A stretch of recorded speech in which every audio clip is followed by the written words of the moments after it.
কেমন আছেন আপনারা? আশা করছি ভালো আছেন। কালকে যথারীতি নর্মাল ডেজ যেরকম হয় সেরকমই ছিল, কিন্তু রাজেশ যখন তার কাজে বেরোচ্ছে দেখলাম একটা মারুন কালারের শার্ট পরেছে।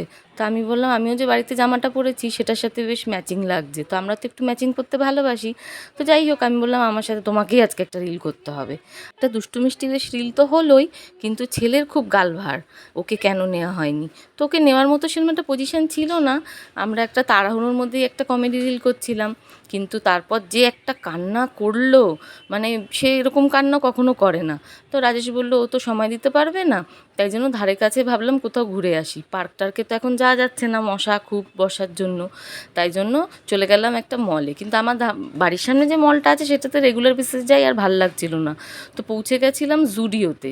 সবাই খুব জুডিও জুডিও করে, গিয়ে দেখলাম বিশ্বাস করবেন না, জিনিসপত্রের দাম খুব একটা কিন্তু কম না, আর যেগুলো কম রয়েছে সেগুলো খুব একটা কোয়ালিটির না।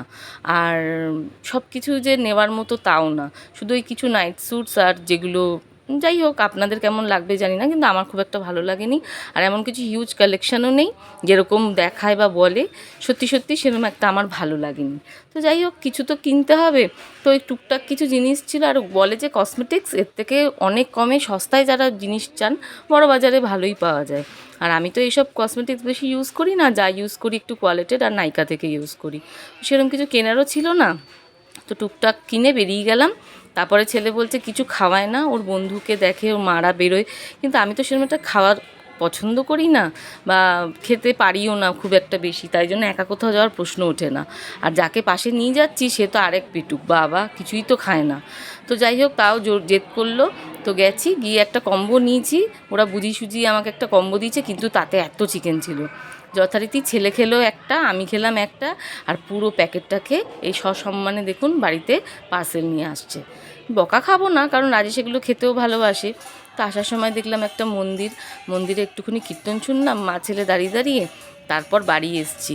কেন বলছি দেখুন, এই এত চিকেন, ওগুলো দেখেই আমার হয়ে গেছে যে এত শেষ করব কি করে। তো দেখে শুনে নিয়েছিলাম, কিন্তু পিসেসগুলো এত বড়, মানে বড় বড় থাকবে আমি বুঝতে পারিনি। তারপর ওই খেলো, বাড়ি এসে আর একটা খেলো বড্ড জোর।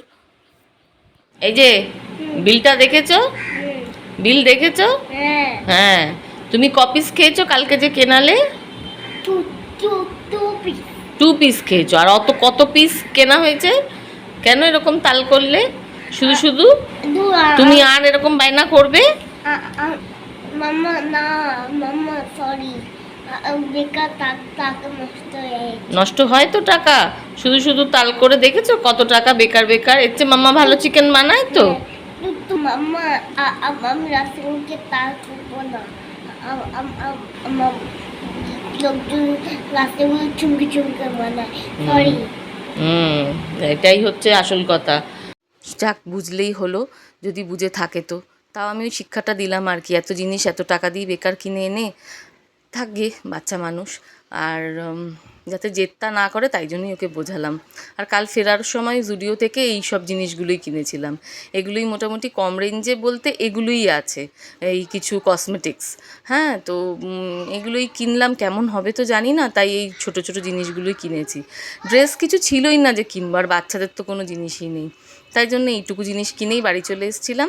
ব্লগটা কেমন লাগলো জানাবেন, একটা লাইক কমেন্ট করবেন। ওকে, টাটা।